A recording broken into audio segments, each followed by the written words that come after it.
Fantastic, lovely to have everybody here. This is our first time that we're presenting from a sunny little town in Simonstown, just out of Simonstown, called Froggy Farm.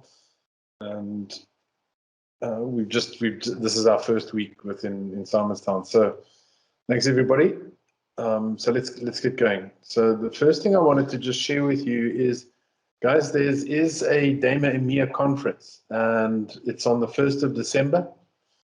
There are 25 DAMA chapters represented, and so this is sort of what we see as DAMA EMEA with Africa. And the important thing is that it's free to any DAMA EMEA chapter member. So you don't need to be a chapter of DAMA EMEA. You need to, for example, be a chapter of DAMA South Africa. You can register, and on registration, they will just confirm with me that you are a paid member of the chapter, and then you're allowed to have that access to the conference. All right. The main thrust or the themes of the conference is data strategy, data management policy, technology, and people. There are already 2 or 3 of us from DAMA South Africa that are presenting. I know it's myself and Paul Grobler, and I think there was one other submission. So hope to see you guys there. There is an opportunity to sponsor on the DAMA conference. So this is more from a company point of view. You will have a virtual booth and exhibition opportunities. You will be able to present your brand in terms of all the different areas. And there's certainly quite a wide range of 2,000 members that are available. So, and you will get speaking opportunities and demo facilities. Okay, so this is DAMA EMEA chapters. Really nice to see Botswana and Egypt. I'm working with both of them, with a lady in Egypt and Duncan and Meek in Botswana, and Saudi Arabia, which we'll be going to visit on Friday. So hopefully we'll spend some time with the DAMA Saudi Arabia chapter, the forming chapter. But this is my challenge in terms of, if we look at Africa compared to Europe, it looks a little bit bad. It's a bit bleak. So hopefully we can get more and more chapters. We are talking to people in Mozambique and Namibia, and anyone else that's out there that would like to set up a chapter, please give us a shout, and we will be happy to help you get going. Okay, so this is the storyboard of the presentation. I do make the presentation available, and you can go and pick it up wherever you are. So we talk, the first one was about a data management privacy professional. What are the challenges they're facing? We spoke about a conceptual model for reporting on privacy assessments, on warehousing incidents. We spoke about the penalties and fines within Papaya. This was very much a Papaya-based and not so much a data-based one. So what's actually going on from Papaya point of view? We looked at data architecture in terms of the impact that data architecture has on Papaya. We then also spoke about the data elements that carry the most risks. And the reason I'm going through this is that you'll notice when we go through the certification criteria, you'll see how many of these issues we've dealt with. The risk meta models, we had a data warehouse model that we presented as well. We've done these the modular elements of data privacy. We've spoken about data classification. How would you classify it? Data search, data cataloging, the purpose of data classification standards. We have a data catalog reference model, and each one of these were talks on their own. We have an evaluation criteria on how would you evaluate a data privacy program, data protection by design, using master data to help you with your data privacy, proactive and reactive actions for prior authorization. Okay, so that's also just helpful for everyone to know that if you think that you've got certain processes that would require prior authorization, please get it in. Please get it in front of the regulator. If they don't respond, then you can continue without any issues. Okay, we then have compliance questions and answers. We had that one where we had just people could ask whatever questions they wanted. And then last week we did, or last month, sorry, we did privacy by design PET, which is your privacy enabling technologies. And today we're going to talk about certifications. Certifications I'm quite interested in because it really tests your understanding of all the different areas of data privacy. And it was actually quite nice when I worked through it to see how many of those areas we've dealt with in these discussions that have been going forward. All right. So what certification is best for my career? There's all sorts of options, possibilities, depends on where you're at, what's appropriate. What I like about just having some questions that I need to ask before I choose a data certification, which one is right for me, what is the appropriate prerequisites, what are the required job skills and the desired career skills, so where do I want to be, where do I want to end up? They can be quite expensive. I think in the region of $470, $570. So you got to choose wisely. What is the content that you would be examined on? What are the related certifications? So it was fascinating to see the web that started to develop. So when I went to ISACA and I looked at the ISACA one, then they've got all sorts of other ones with cybersecurity, information security, data protection. Things developed quite far. And you've got all these different regulations coming around. What are the international regulations? And then certification verification. So what you will find, and I know that the CDMP has got that, there's a badge, and you can actually, when your certification expires, the badge expires. So it's actually quite nice when you present it to potential employees or whatever it is, or employers. They can check your verification on your certificate. Okay. All right. So before I go into the actual certifications, I was fascinated by what the different certifications are and what the important areas of data privacy are in the data privacy certification. So the summary for me of looking at all these different areas is what it does do, what these certifications do for you, and make sure that you understand. It's these jurisdictional laws, regulations, enforcement models, plus the legal requirements for handling and transferring data cross-border. So your PII and your PHI data is managed in accordance with legal requirements. Now, where we have to be careful, and I certainly know Graham was talking about it in terms of papaya, or what's important about papaya. You also have to be, if you are dealing with international customers, you need to understand their laws. Okay, so it's not just your law and everything's fine, or you deal with it in terms of papaya. If you have EU citizens, you would need to know and be compliant with GDPR. If you have in California, whatever it is, or Canada, you'll need to understand what their requirements are. So when you develop these privacy programs, it's not just about your localized area. It's about all of the different areas in the jurisdictional law. So need to understand that. And I find that probably the hardest. I know I'm working with a company that's in the UK and they've got customers all over the world. And then you have to go through this process of what's unique and what's different. Can we develop a generic and abstract and specialize it? Helpful to have that understanding.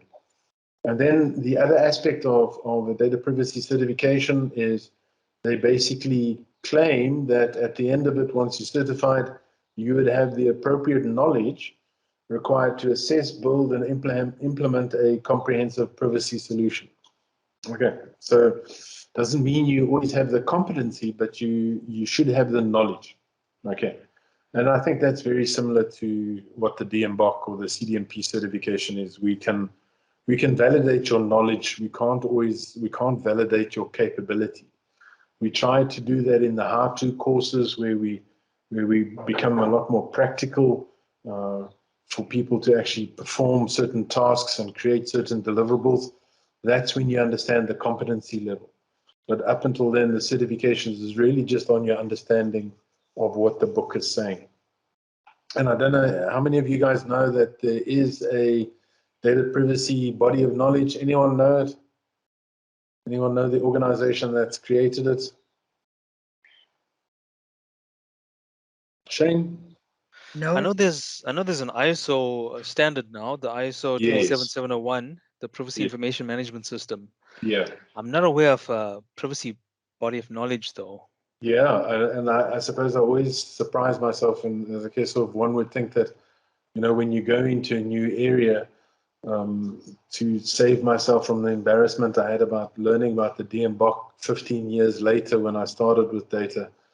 So I almost go and look for these things, and I only discovered it today. So there's an organization called IAPP.org, and it has a information technologist or data privacy technologist body of knowledge, and I'll share some of those details with you. So that was really interesting in terms of the scope. We then have ISACA brought this about, which I really liked, and it's mitigating the data privacy risk and the data privacy efficiency by dealing with these three areas: privacy governance, privacy architecture, and data lifecycle management. And so specifically for Graham,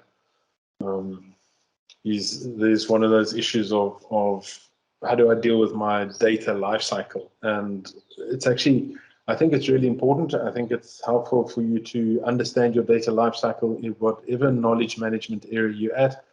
But certainly data privacy is one of those that have to take it from cradle to grave. And I'm always disappointed in the scenario where people talk about the data lifecycle, but they start from collecting data. And it's like, but surely we should be signing agreements and planning for data before we collect the data.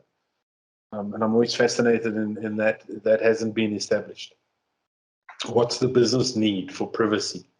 And that's where we come into governance. So they've got governance, privacy architecture, and data lifecycle, and I'll share those some of those stories with you. So these are the actual different certifications that I've seen. I think there was the top 10 that I got it from. So this is the one, the IAPP, that's got the body of knowledge. And they've actually got 3 or 4 certifications, and depending on what level you want to go into. So that's part of the reason I said is when you enter into this field, sort of choose the area that you want to go into, because some of it's going to be about understanding the laws, and then you interacting with legal and business, and you almost the interpreter of what is the law saying and how do we implement that within IT. So that's an area. Then you're going to get the privacy enabling technologies, and that's where the technologist comes in. And then you're going to get almost the architect that's putting a lot of this stuff together. So those are the sort of 3 areas that I see coming through. We've got Exxon, DSCI, ISACA, they're really comprehensive. And then we've got the ISO that Shane mentioned. A lot of it's based on information security. That's the background. But they do state, and if we look at a lot of their training, they basically state that if you certified in ISO 27001, you will be able to establish a GDPR program. So that's quite interesting. Then what's also important is that you'll then go into industry or region specific. Okay, so here we have Canada. So they've got certifications there. Now, this is probably an extra certification that you'll take over and above the generic certification. So the healthcare, I certainly know that that's really important going to that next level. So what's specific about healthcare? And then you've got PECB and TUV Rhineland. Okay. All right, so those are the different ones that we can do. So let's go into them a little bit and understand.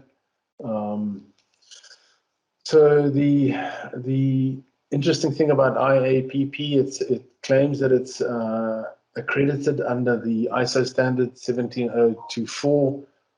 That's not the main certificate, information security one of 27001, which you shared. And I think it's more about the certification than it is about the actual security. So these are the three core ones. We've got the information privacy professional, that's practicing privacy, and these are about understanding the laws. Okay, so that's where you'll interact with the legal and just explaining to business the impact of the legal side of it. And there's a lot, and I'm always grateful that what Caroline keeps on saying to us is that she's not a lawyer, so she would give us an interpretation of papaya or GDPR, but she'll quickly follow that up with to say to really get the appropriate answer, you'll need to talk to a legal person in the field. Then you've got CIPM, which is the privacy manager, and that's operationalizing privacy. And I like that. If you attend our talks on Thursdays, and we're actually doing that tomorrow, we're doing it on document and content, and we're doing it for the data management. And it's all about how do I operationalize the practice within my organization? How do I get it working?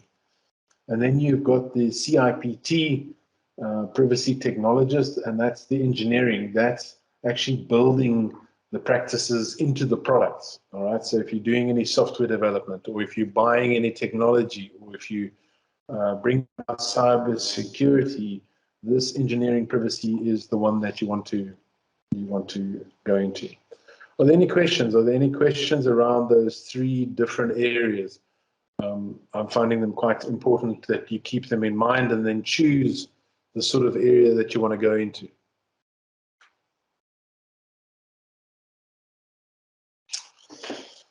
Yeah, sorry, Howard, when you mentioned privacy body of knowledge, I don't think they call it that specifically, but I'm actually part of the IAP. I've Okay. done, yeah, So I've done this. it's called the CIPT BOK. Okay. And I'll actually share that with you.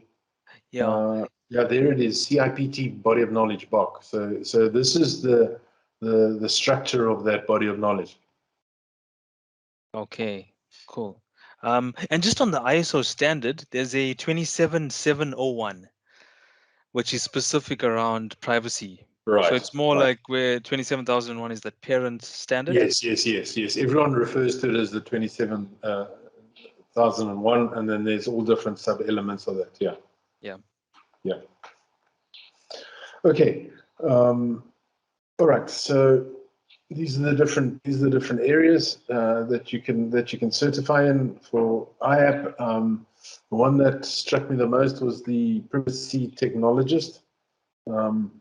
So it's embedding data protection throughout every stage of development. Okay, so that's sort of part of that privacy by design, and making sure that you're bringing that privacy by design or protection in.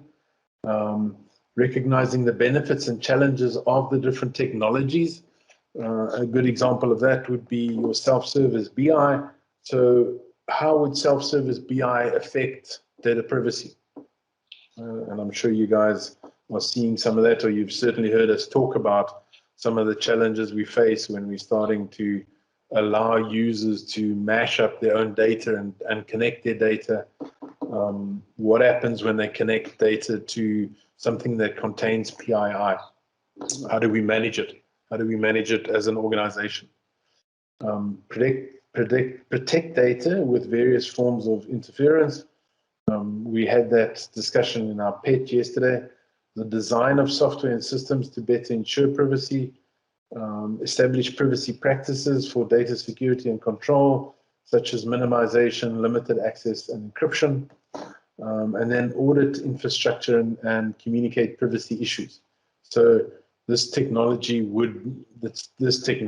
would be about auditing what they've got in place from a technology point of view, and what are the sort of gaps and holes that can come about in that area. And that's almost like, I always remember having a great friend that I was at varsity with, and he went into virus, that's where he focused his life. He went to work for the CSR, and then now he's all over the place.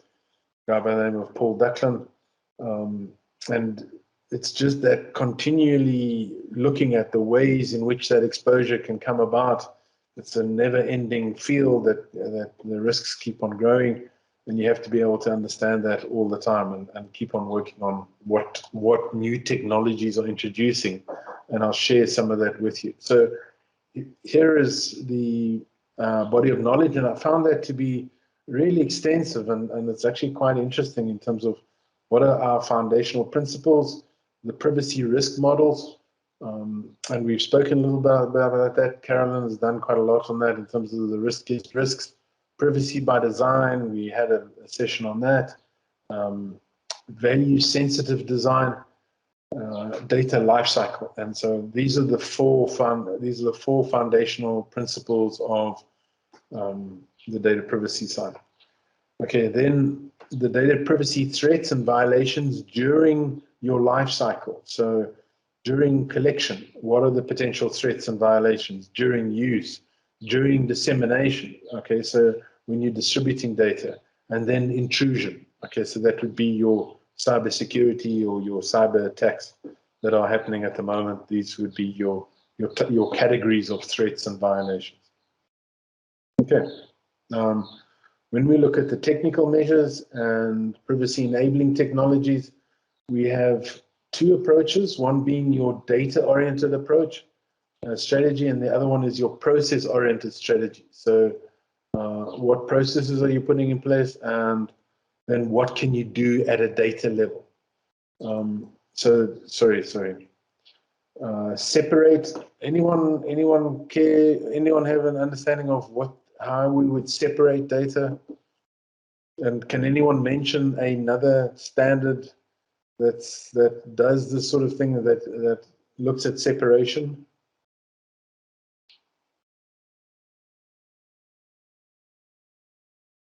Where's my architect friend Graham? Martin? Won't it be your PCI related stuff that you don't have toxic data combinations? 100%, Jolene. That's correct. That ability to separate. Don't worry, I'll rescue Graham. Yes, please, if you can chat to me. Yeah, so PCI does a great job of that, and I really liked when I worked with a credit card company or a card that did payment transactions, how we had to separate a whole lot of the data, and almost in a way, you really just want IDs of your person, and you don't want any of the other information sitting in all of your different transactions. And of course, PCI does that, where they separate the credit card number, the CVV, and all those different aspects of it. And it goes a level further when you talk about the different hashes and keys that are used to encrypt the data. They really take it into levels that are really good. So we've spoken about minimizing data. That's minimizing the data that you're bringing on. You want to do that, abstracting the data.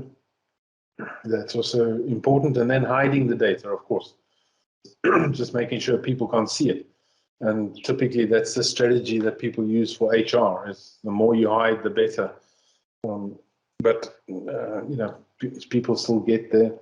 Then the different techniques: aggregation, de-identification, encryption, IAM, and authentication, right? So those are the different areas. And then when we get into process-oriented strategies, we talk about informing people, informing our data subjects of their rights.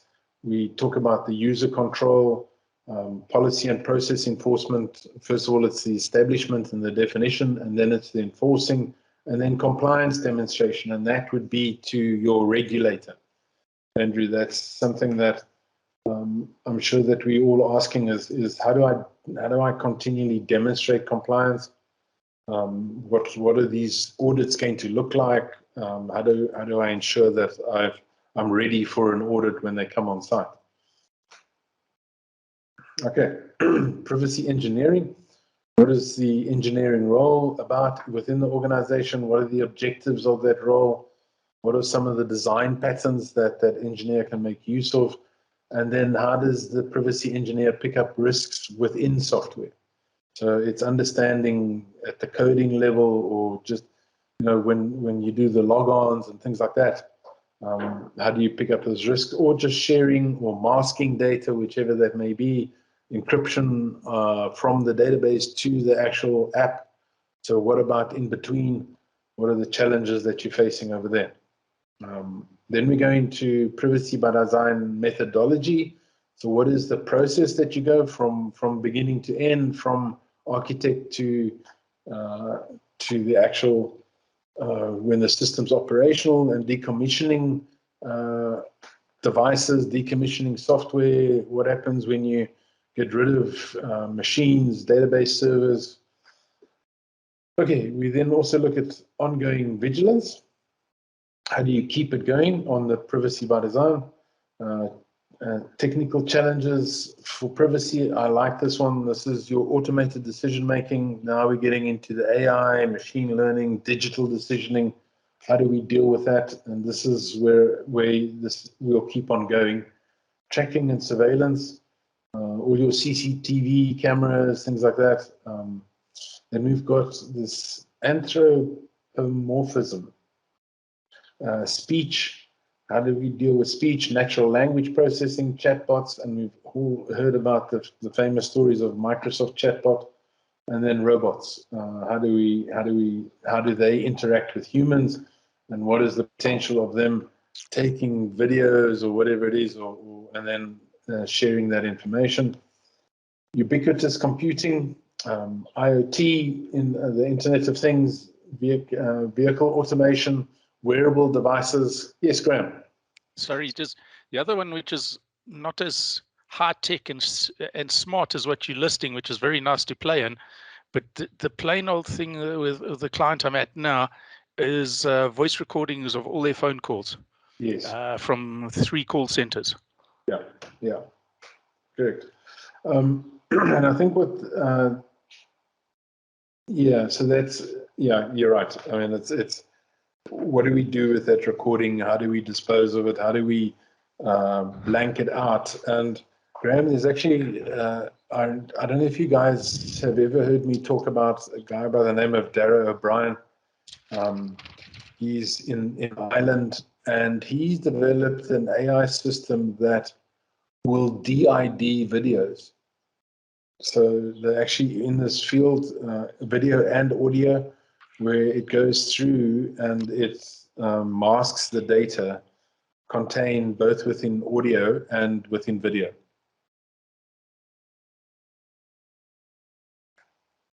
So if you are interested, I can share some of the details there just for you to get an understanding of what these guys are doing.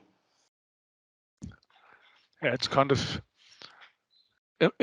impressive, scary, when we look at the simplicity of what the client actually needs.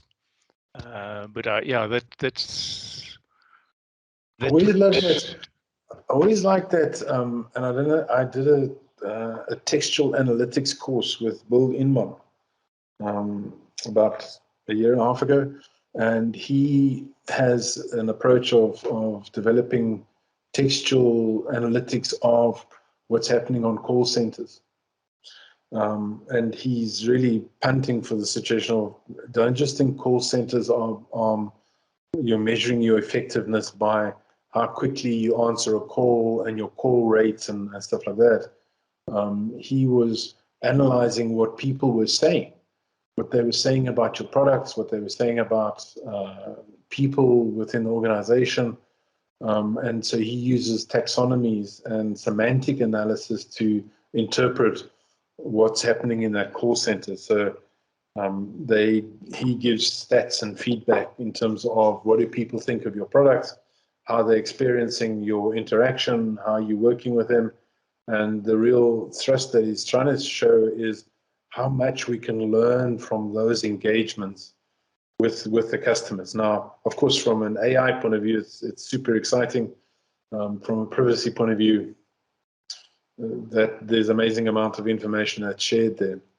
Yeah, Howard, there's a certain bank midway between Pretoria and Johannesburg that actually takes samples of the call center recordings, and they sample the tone of voice used. Yes, the tonality. Oh. And that was quite impressive, because if you were to look at the text, this chap's as happy as a cucumber. Yeah. But then you hear he's actually grinding his teeth in the background, and his mother just told him always be polite to somebody on the phone, so he doesn't actually let through how he feels about the call. Yeah, you're right, and that's sort of what we were trying to do with looking at analytics of that data is you've got to interpret sarcasm and politeness and things like that to clearly understand what the person's saying. Now, for me, that's the one thing that's on the AI thing, but I remember even my father, who phoned up a call center and was willing to hand over his PIN and tell them, this is my PIN, and stuff like that. So people make mistakes, and you can pick that up on the recording. Okay, so that was the iApp, and then we've got ISACA. These are the guys that have taken a slightly different approach, but similar again. So there's the privacy governance, privacy architecture, and data lifecycle. If you look at the costs of an exam, ranges between $575 to $760, and you can see all the other related certifications that ISACA presents. This one, I just focused on this one for now, which is the Privacy Solution Engineer.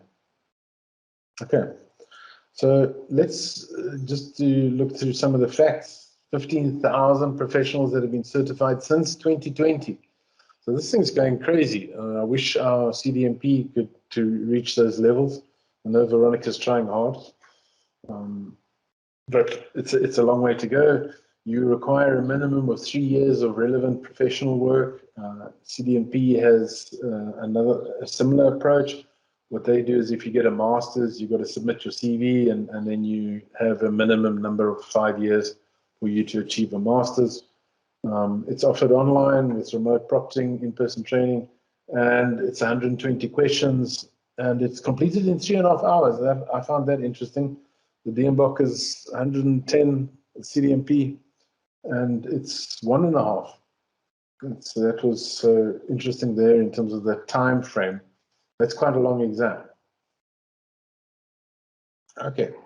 So if we look at, if I like this thing in terms of understanding what is it that I need to know, when with the certification, and what can I walk away saying that I'm capable or I have the knowledge to do. So it's a strong grasp of data lifecycle management, the laws, guidelines for data storage, reuse, and destruction, basically your retention policies, Graham, and how does that lifecycle link. So Graham, this is a great certificate for you. If you pay your $570, I'll happily support you. We then also have the ability to ensure that all PII and PHI is identified and managed in accordance with legal requirements. And again, remember that's jurisdictions, governing policies, and data subject rights. Expertise in identifying privacy threats, attacks, and vulnerabilities, mitigating risks, and optimizing end-user experience. Okay, so we have to know that even though we have these challenges, these privacy challenges, we're not going to kill the user by having to submit the same piece of data across 20 challenges. And I'm sure you guys are seeing that as I send my password on email, I send my user ID on WhatsApp, and I do all sorts of funny stuff when we're communicating in some of these areas. Ensuring compliance efficiently and cost effectively, that is important. You need to understand the size and the level of the organization. Not every organization needs to go to the levels that the big banks are and the big corporates are. A holistic understanding of privacy architecture and considerations when making technology, infrastructure, data protection, risk management, and information security decisions. So there's lots to this architectural area, ensuring privacy, and it needs to be thought about in the beginning, and that needs to be related to the business requirements. The ability to bridge the gap between legal and IT aspects of data privacy and facilitate a common understanding on the best practices. Okay, so quite a comprehensive set of capabilities that the privacy specialist needs to be able to perform. And so that's quite a wide scope and lots of learning that comes through. Okay, so I wanted to just bring these governance here. I'm certainly not going to read them all. You guys will die of boredom. But I just highlighted the different areas, and it was fascinating as I went from governance to architecture to technologist. There were so many of them that are the same. They just viewed from a different angle. So what are the internal and external requirements? How do we evaluate our privacy policies? And I think this is important in line with the legal requirements. Perform a privacy impact assessment. And Shane, I know that the ISO standard, I'm not sure which one, but they're quite strong on those different assessments. Implementing procedures, the management and evaluation of contracts, that's sort of what we need to be doing as part of the planning phase. So before you're getting data, before you're sharing data, you got to be going through this stuff. Privacy incident management, risk assessment, design, development, privacy by design, prioritization of practices, performance metrics, typical data governance. So if I change this and put data governance, these are the things that I'd expect a data governance person to be doing. Status and outcomes of the program, how far are we progressing? And then privacy training and promoting awareness. Okay, and then also identifying issues requiring remediation and opportunities. Anyone have any questions on privacy governance? I would think that if you've been in data governance, you've sort of seen this several times over, and the thinking is very similar. But it's certainly up to governance to ensure that it's happening. Okay, so if you don't have a specific area for privacy, data governance, this is your job. You need to be taking care of this. All right, privacy architecture. So what I have done is, I mean, it was the same. It was involved in all the others, but I focused on these aspects for privacy. It's to evaluate the enterprise architecture and information architecture to ensure that it supports privacy by design principles. Graham, how are you doing on that in that department? Sorry for picking on you, but I know that this is your field. Yeah, the interesting thing is the policies and principles and policies are very nice, and I keep referring to it as like the PowerPoint level. It's all theoretical and happy pie in the sky. But the challenge I'm getting my teeth stuck into now is the actual guidelines that. The next layer down, where you say, okay, this is how we will do it, and you go, oh, wait a minute, your data is a bunch of maggots, but you can't tell them that because they want the policy to be all nice and friendly, and then this is how we will do it. No one wants to do the data cleanup you need to do before you can get rid of the POP related data and align with your policy. Well, so, I suppose sometimes it's actually quite nice now to be able to say, guys, you will violate papaya because of the lack of quality, right? Yeah. So it's become one of the, quite often your compliance budget is what actually motivates a lot of changes. This has been written to death. Yeah, being a good auditor and an account, you know the deal. Yeah, but it's helpful just to share that in terms of being able to explain if a data subject was to query what we had about them and the different comparisons and answers we would provide. The next one is, but this is also what I talk about as privacy by design. So how do we get it into the data modeling? How do we get it into the coding? How do we get it into application development, where the architects need to enhance, because a lot of the times the architects have been through that process, and now it's a new field, it's a new way, and they've got to work out how to entrench these privacy by design principles. And then, of course, the enhancing technologies. We spoke a little bit about that, separation, encryption, all those different areas. And then the changes in the regulatory landscape. And then, of course, the data classification procedures. Now, I think we've worked on that over and over again. We remember the ROPA. We spent quite a bit of time talking about the ROPA, which is the Registry of Processing Activities, and then your data classification. That's depending on what you're processing, are you processing data that's classified? So there's also the processing activities, not just the data classification procedures.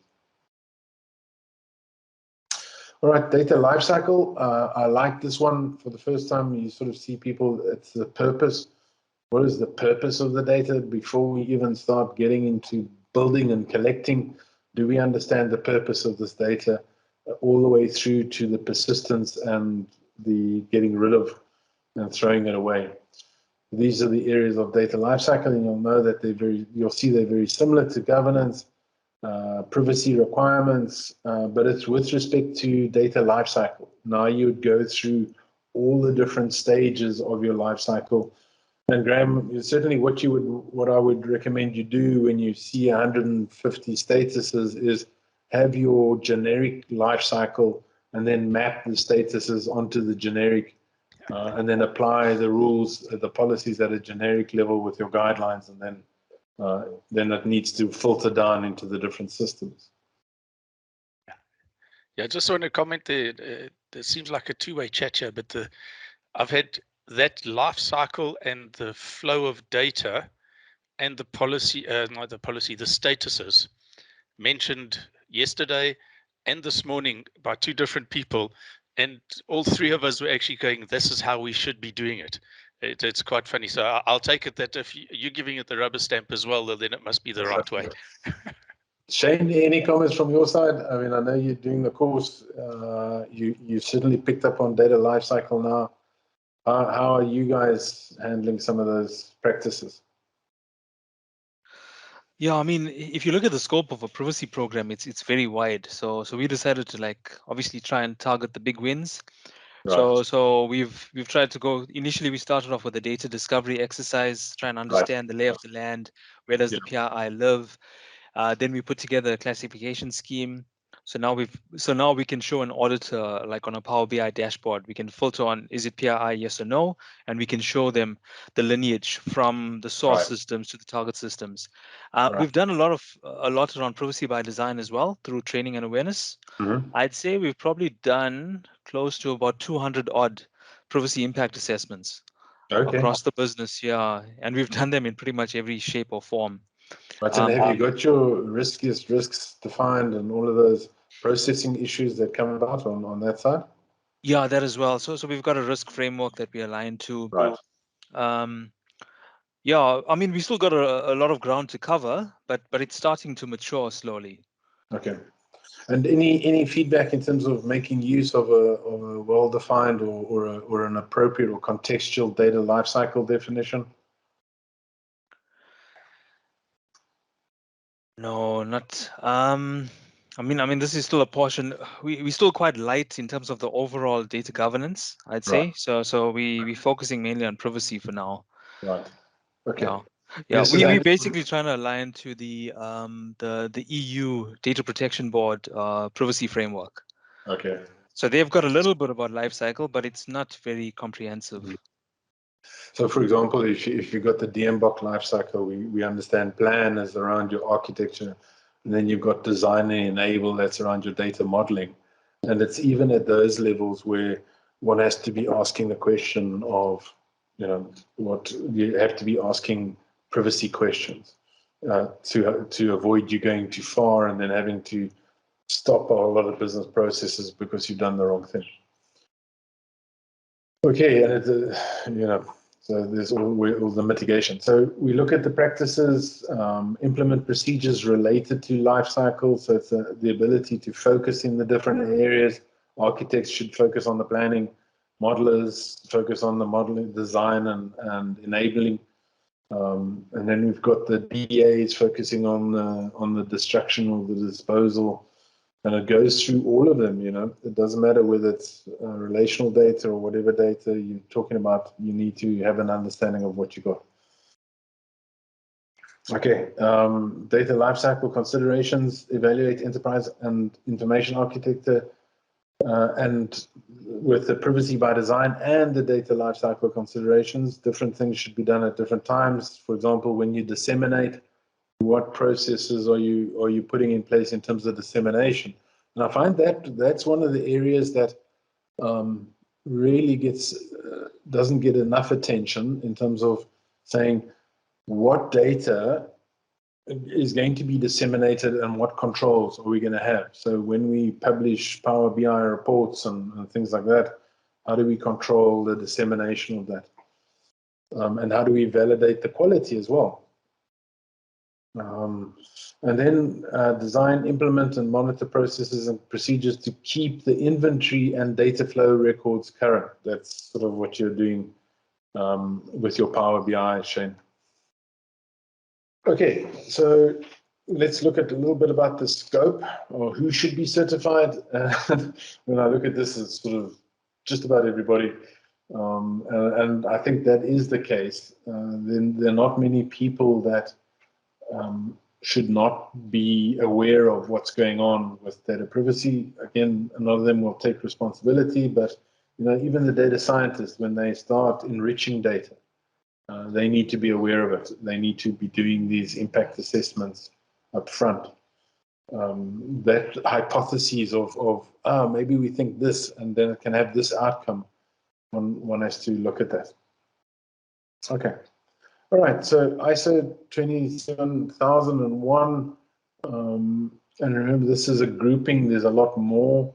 This is the best practice approach that helps organizations manage their information security by addressing people, process, and technology. It's the thing I like about this certification is that it's well known, it's well understood worldwide. And the other thing that happens is I know that it's accepted by the SABN, the South African Bureau, and once it's accepted there, then it's considered legal grounds as well. So, for example, what does the man on the street do? He never does anything wrong. He always adheres to all the rules within the country, and these are considered to be the rules of the country. So that is citizen, are you aware of this? So when we look at the different clauses, and I like this thing of context. It's all about the context that you're operating in. So when you get these rules, it's not just about going in and implementing them without understanding the business context. So yeah, we have planning, support, operations, performance evaluation, how well, assessing the risks, the leadership, and then the improvement, the ongoing improvement, the continual improvement. So those are the different areas that the ISO 27001 breaks it up into. These are the benefits that they claim: protect your data, increase your attack resilience, your prevention, reduce the costs of information security. You may actually see that going up in the beginning, but then you hope that you'll be able to achieve the controls that you require. Respond to evolving security threats. That's something that they have to keep on looking at, keep on applying the patches, keep on applying the protection, the culture in terms of understanding that, and then meeting your contractual obligations. Okay, so what is it that you committed to? And that is, a lot of the times, it's also based on the industry that you're in, like the healthcare, and they have certain rules. I know gambling has a different rules. We spent some time with a lady that's working with one of the software providers into the gambling industry, and how important this has become in their lives as well. And because it's online, they're dealing with everybody. So they're having to meet all those obligations. Okay. So that's it in terms of the certifications. Are there any questions, observations, comments that you'd like to make?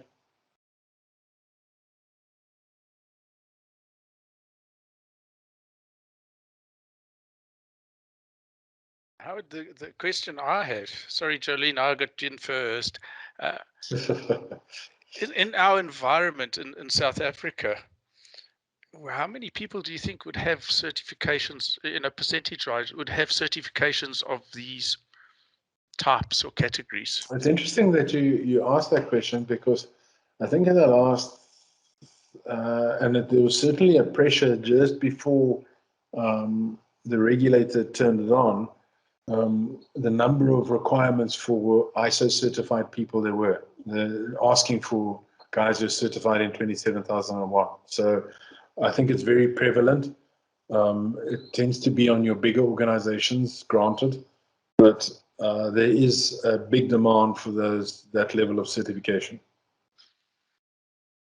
Okay. Jolene? Yeah, I just wanted to mention the IAPP is very focused on GDPR. So yeah, that's their foundation, not and that's you certainly. It's nice to talk with Carolyn, where she points out the fundamental differences. And I think if you do structure yourself too much on one, you tend to lose some of the nuances of the other areas. But I think GDPR has done a lot for the industry in terms of making it real, taking people on, and starting to enforce that. Di? Hi everyone. You know, when you're a hammer, everything you see is a nail. So I'm a data person, and it's been very interesting for me on all of the modules that you've covered, Howard, is the focus on it's about data. And I know the law is important, and we have to understand the legal aspects of POPIA, but for me, it's a big data thing. Yeah. And everything you've talked about today, data privacy, we could change the word privacy and to quality.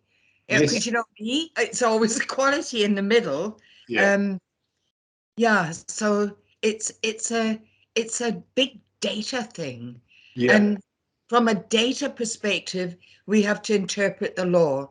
Yeah. And I think it was interesting to hear from Shane in terms of having lots of focus on your data privacy and not always having the governance in place, the data governance and the data quality. Sometimes you can be beating the privacy, but you're not getting the other areas in play. And it is about getting all of the areas sorted out and the related certifications and bringing that together. You'll certainly see a lot of focus on the principles within GDPR about quality and ethics, confidentiality, privacy, and there's actually quite a lot of overlap between those. If you think of privacy by design, you also got ethics by design, you've got quality by design, you've got all of these different areas, right? Yeah. But Howard, I think the challenge is, and I mean, obviously you'll know this better than most of us, getting executive buy-in for a data governance program is extremely difficult.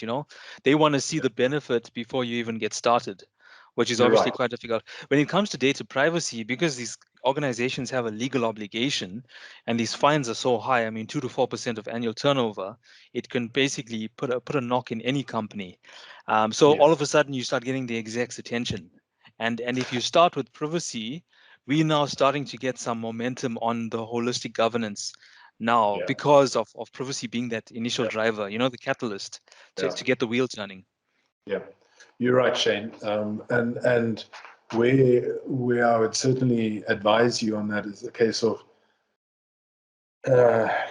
execs are sort of happy to go initially with compliance, the reason for doing stuff, but then they, in a way, sort of try to put a cap on it in terms of reducing the cost and just saying, oh, but we compliant enough.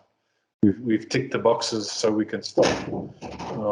And you then want to get it to a point where your data management is enabling data and enabling the business to build data products, to find revenue, improve their efficiencies, and you'd constantly want to drive it there. But you're right, you've got a good start.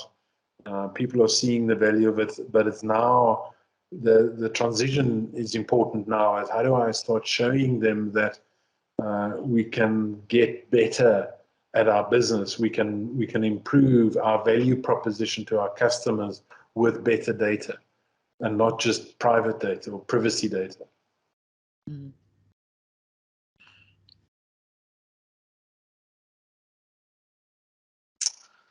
I think it's also, sorry, Shane. yeah, from what I've learned, it's also important to understand the difference between PII and personal data. Yes. Because we sometimes just think that this data privacy laws only speaks about personally identifiable information, and if you look at GDPR, it covers personal data. Yes. So it even covers transactional data. So it covers your financials.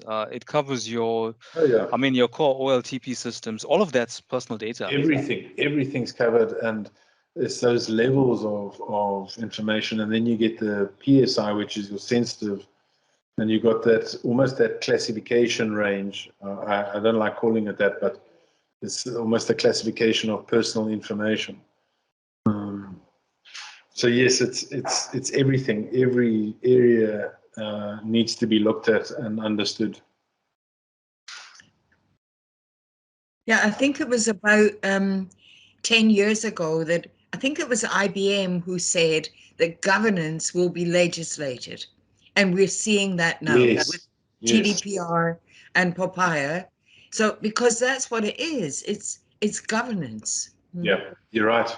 I mean, I was fascinated by that similarity between privacy governance and data governance, Di. I mean, it's all about what are the business requirements, and then how do we tailor that to meet and support the business requirements? How do we bring in the policies? How do we enable it? And how do we ensure that we implement the right level of privacy for our existing requirements?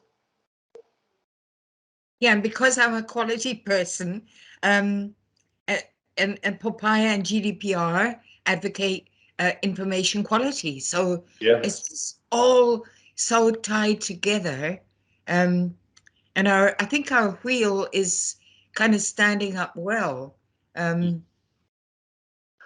If you think of, I mean, if you also think of King 4 and that was an interesting one, Shane, where King 3 was, and I think Graham mentioned it as well, King 3 was, people responded to it as a tick box exercise, and every year end, the execs would start ticking it off and saying, done, done, done. Whether they'd done it or not to certain levels, it was very much a tick box exercise. King 4 took that to another level, and first of all separated tech from information and made data an independent area, and then have brought in a lot of the principles, or data principles of quality and ethics around that. So slowly but surely, it's turning into that. Everything's connected. Your corporate governance is connected to your data governance, to your privacy governance. They're all connected. And that was an interesting exercise that I was involved in an ISO standard. Is they said, let's rewrite governance, but starting almost at a corporate governance level, and then let's look at per different area, what are the assets and how do we govern the assets? So data assets, how do we govern them? People assets, whatever it was, but what are the principles at a core level? And they're common across all of these areas of governance.